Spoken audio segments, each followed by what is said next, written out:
Xylo stood at the edge of her ethereal realm, her gaze fixed on the small figure of Ezekiel playing in the gardens of the Manhwa estate below. She reached out, mentally, trying to touch his mind, to spark the connection she knew should be there. But it was like reaching for a shadow, her efforts dissolved into nothingness. He was there, a vibrant child full of energy, yet his spiritual presence felt distant, muffled, completely unresponsive. Frustration flickered through her. She knew she needed to focus on other matters, but her primary concern was establishing a connection with Ezekiel. The influx of souls into her realm was not a problem of being too great, but rather a deliberate design to balance the natural creation of new souls and increase the population. She realized that to dedicate her full attention to Ezekiel, she needed to delegate her other responsibilities. With a resolute turn, Xylos faced her attendant angels. "Maintain the flow of souls," she declared, her voice carrying the weight of divine authority. "Initiate the full automation of the process. Have the guardian angels guide the new souls in and out, and manage their transitions. I need to focus on a different matter. Leave me to this." The angels bowed their heads in acknowledgement and hurried off to enact her command. She watched them for a moment, ensuring her orders were being followed, before returning her attention to Ezekiel. "Ezekiel," she called out again, this time with a slight desperation. Her voice echoed through the ether, a symphony of celestial longing. But down below, Ezekiel simply giggled, chasing after a brightly colored butterfly as if nothing had happened. Her words, her concern, her very essence, seemed to bounce off him without leaving a trace. The invisible wall remained firmly in place. She saw him there, moving and existing, but for all intents and purposes, he was unreachable. There was no resonance, no reaction, only an unsettling void where his divine echo should have been. The real reason Ezekiel could not communicate effectively with the goddess after his birth was simple. His soul, though ancient and brilliant, was meticulously avoiding any direct, potent mental activity that might damage the delicate development of his mortal brain. In the space between his natal day and his second month, he keenly realized that the complex, high-bandwidth mental functions he longed to perform just wouldn't cut it. His infant brain simply wasn't equipped. "This won't do," he thought to himself, a faint frown creasing his tiny brow as he tried to mentally parse the ambient energy, only to be met with the foggy, unformed responses of an undeveloped mind. The processing power is limited. However, when his tiny body succumbed to the deep slumber of infancy, Ezekiel's soul found its freedom. He could sense the world around him with startling lucidity, an almost out-of-body experience akin to tales he'd read back on Earth. He even recalled experiencing such a state once, deliberately, when he was 30 years old in his previous life. A sharp jolt of memory, a shiver down his developing spine, reminded him of his death at barely 40, the large dump truck, the lost brakes, his car becoming the unfortunate chock. That was less than ideal, he mused inwardly, a flicker of his old, dry wit. No matter how much he tries to practice and meditate while awake, his mortal brain's function is just not up to the task, so he chooses to limit his conscious mental interaction and lets his instincts guide his physical development for now. This strategic choice would allow his brain to develop new neural pathways naturally, fostering healthier growth. He pondered why Xylos had been able to pick on him so easily while he was still inside his mother's womb. His theory coalesced. His mother's connection to the world, a strong, vibrant life force, had served as a conduit. He had been hitching on her connection, still linked by the umbilical cord. But now that the cord was severed, his connection to the physical plane is independent. He could still sense Xylos's incessant attempts to communicate, but it was far easier for him to mute her, to simply let his instincts run their course, effectively shutting down the high-frequency divine pestering. At night, during his succeeding lucid dreams, he began to perceive the true nature of Viridia's unstable energy particles. He recognized them not as magic particles, as some fantastical stories might describe, but as what he, from his earthly understanding, would call subatomic particles. These were simply unstable subatomic particles. So, unsub, no, sounds like unknown subject. Unspumik, unsubmik, nah. He pondered names, his programmer's mind craving accurate terminology. Aha! Unsubmicals, he declared inwardly, a tiny surge of triumph. Eureka! Of course, when he awoke, his developing brain wouldn't retain these complex theoretical insights. But in his lucidity, within his own personal Akashic records, he could retrieve and build upon them. As he continued his nocturnal exploration of his physical form, he could sense a network forming across his body, not just veins and arteries and nerves, but a distinct circuit of some sort.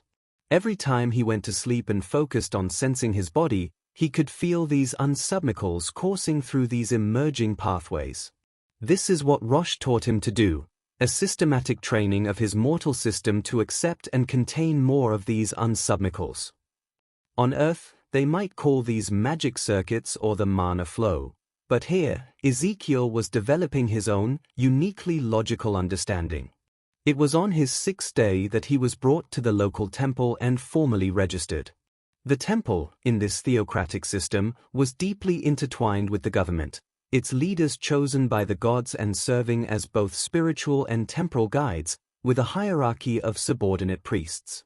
Ezekiel's small brain could not comprehend the intricacies of this system yet, but even in his limited awareness, he sensed that the divine presence governing this place was not Xylos. It felt different, more subdued, less overtly vain.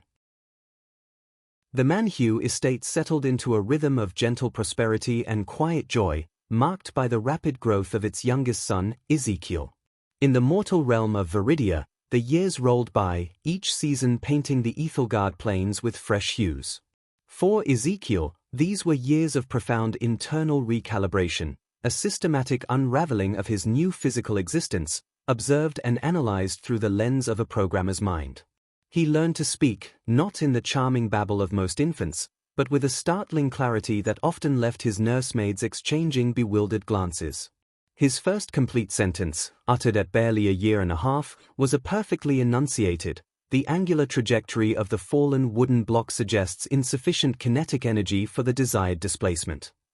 The nursemaid had merely patted his head and cooed, "Such a clever little lord," completely missing the precise, almost scientific observation. While his mastery of complex verbal constructs was uncanny, his personal names proved a curious challenge. He easily pronounced mma and papa, the fundamental sounds echoing across languages, familiar even from his earthly existence. But as he grew, becoming an expert walker between the ages of 2 and 4, Lady Alara would often kneel before him, her finger tracing his small nose. "Say Ezekiel, my darling. Ezekiel." Yet, despite her patient repetition and the remarkable clarity with which he articulated far more intricate words, the only sound that emerged from his lips, always accompanied by a sweet, knowing smile, was Isekay. Lord Riel, amused by his son's peculiar pronunciation, took up the mantle, trying to teach him their surname. Manhwa, Ezekiel. Manhwa. But when the words finally came, clear as a bell at 2 years of age, it was Manoy. Thus, to his parents' loving amusement, the brilliant and baffling child was often affectionately called Isekay Manoy. His golden eyes, once a point of initial marvel, quickly became simply Ezekiel's eyes to the Manhwa household. Lady Alara, ever the loving mother, attributed their unusual hue to a rare ancestral spirit, a golden-eyed sage from forgotten lore. Lord Riel, content in his newfound paternal peace, simply saw them as a testament to his son's unique spirit, a sign of the powerful aura he had sensed during the long night of his birth. His elder siblings, Lord Kaelin and Lady Lyra, both older by several years, merely found them fascinating, a curious difference that set their youngest brother apart. 2 years later, Ezekiel found himself once again at the Grand Temple, this time for a ritual to measure his innate magical potential. Lord Riel, Lady Alara, and even Gareth and Isolde were present, along with a scattering of other noble families, all gathered for the same annual ceremony. The instrument itself reminded Ezekiel, with a jolt of recognition, of the plasma balls that were popular in the 1980s back on Earth, an invention credited to Nikola Tesla. It was a crystalline sphere, perhaps a foot in diameter, mounted atop a slender, obsidian post. The general theory among the priests and the populace was that the brighter the ball glowed when a child touched the post, the greater their magical aptitude. It was an arbitrary measurement at best, Ezekiel mused, since they had no true understanding of why it worked, merely that it did. This lack of true comprehension was, he noted, a common theme here in Viridia. The inherent flaw, Ezekiel thought to himself, his infant mind effortlessly processing complex data in his lucid state, is that the crystal ball is not meant to be touched. Only the post. This implies a disturbance to the unsubmicals, my unstable subatomic particles, if direct contact is made. Naturally, since the entire system here is inherently unstable, these particles jump from one end to another and decay. No one has ever thought of touching the crystal ball itself, because it simply doesn't work when done. But my hypothesis, my instinct, says otherwise. If you can touch both ends, the energy could flow in a more controlled, focused manner. A clear, straight path. The head priest, a man with a solemn face and ornate robes, began the familiar incantations, a low, resonant mumbo-jumbo of prayers to a deity that was distinctly not Xylo's. Then, it was Ezekiel's turn. A child ahead of him, a little girl, had approached the instrument with trepidation, and when she touched the obsidian post, the ball had lit up with a faint, flickering glow, like a hesitant flashlight in a dark room. The priests and parents had offered polite, encouraging murmurs. Lord Riel gently guided Ezekiel forward, instructing him to touch the base of the crystal ball.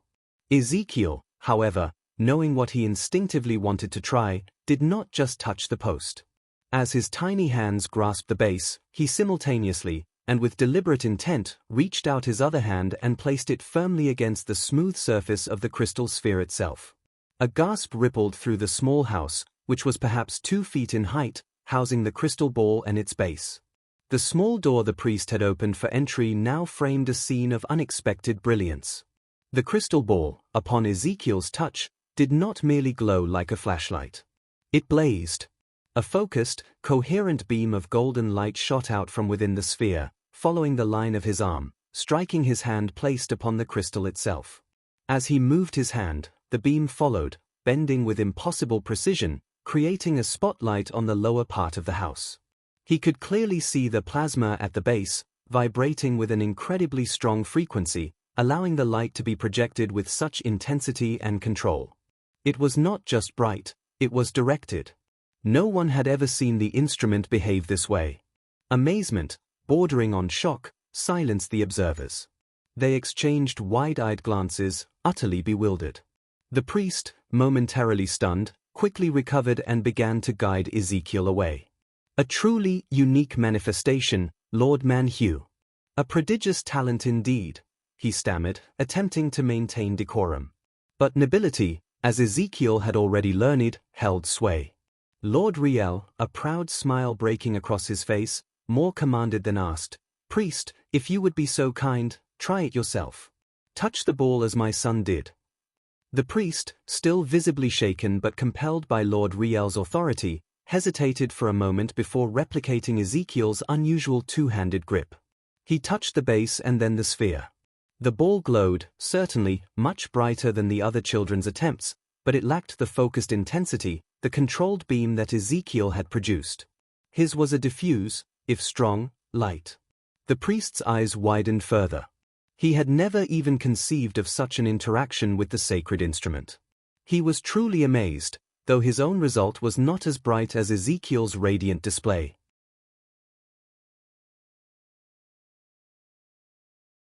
As Ezekiel grew from crawling infant to toddling child, and then to a curious, preteen boy, the subtle manifestations of his intrinsic connection to Viridia's unstable particles began to appear. They were never grand, never dramatic, but always just enough to defy easy explanation. A discarded toy soldier, lost in the garden, would mysteriously reappear on his bedside table.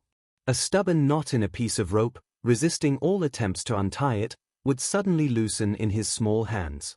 When he was particularly frustrated with a puzzle, the pieces would sometimes shift and click into place on their own, leaving him with a satisfied, almost smug, expression and an internal note on the efficiency of focused intent.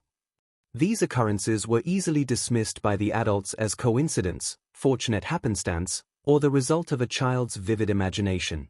After all, what else could they be? But for Joel, the soul of Ezekiel, these were crucial data points. During the quiet hours of the night, when his mortal body slept, his consciousness retreated into a meditative state.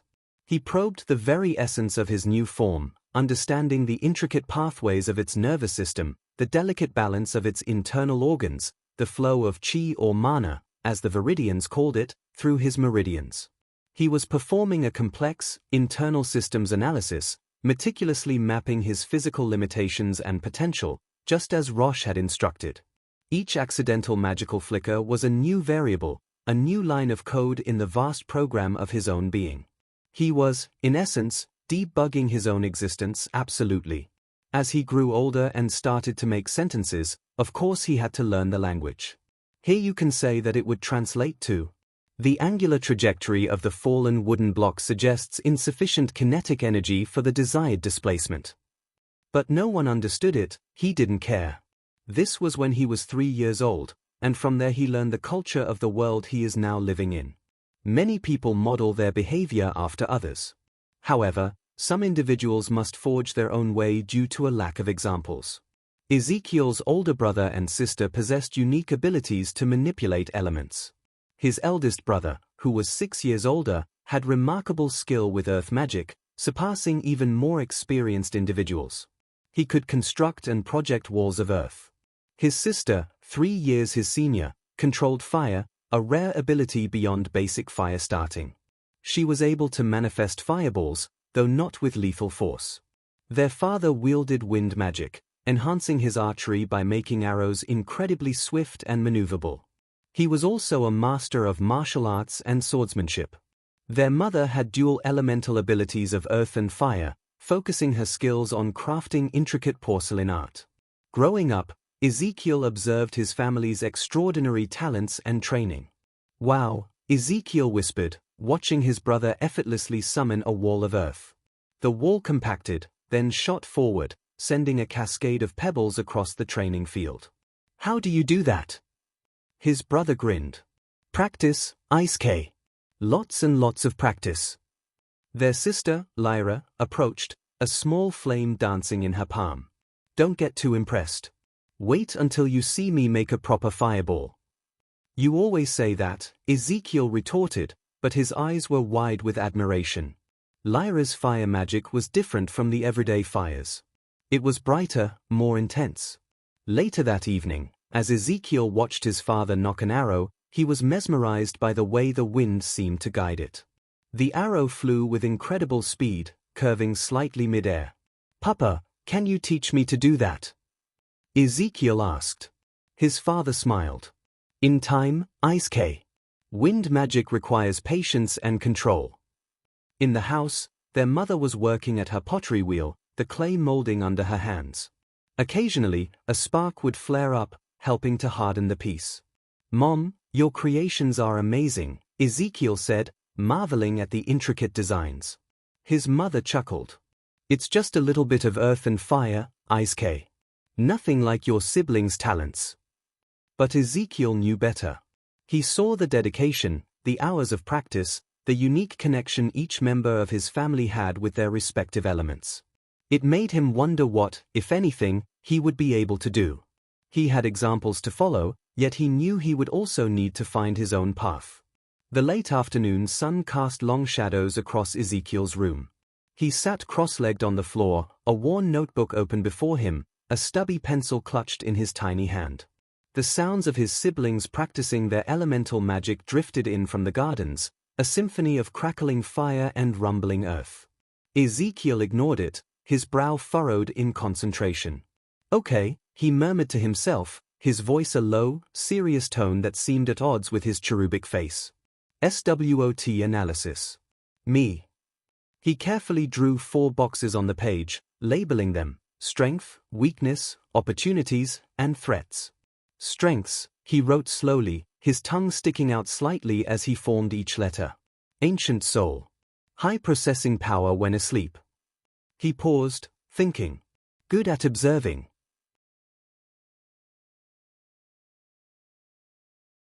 He moved to the next box. Weaknesses. This one seemed easier, and a faint frown returned. Mortal brain. Limited conscious mental interaction. Physically small. He sighed, adding, can't connect with Xylos. The opportunities box brought a spark of something akin to excitement to his eyes. Learn from family's magic. Explore this new world. Balance soul creation and population.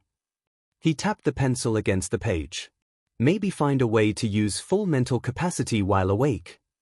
Finally, he tackled threats. This box remained mostly empty for a moment, then he wrote, forgetting past life knowledge. He chewed on the end of the pencil, a distant look in his eyes. Divine Council supervision? Xylos's frustration? He wasn't entirely sure about these, but they felt like potential obstacles. He leaned back, surveying his work.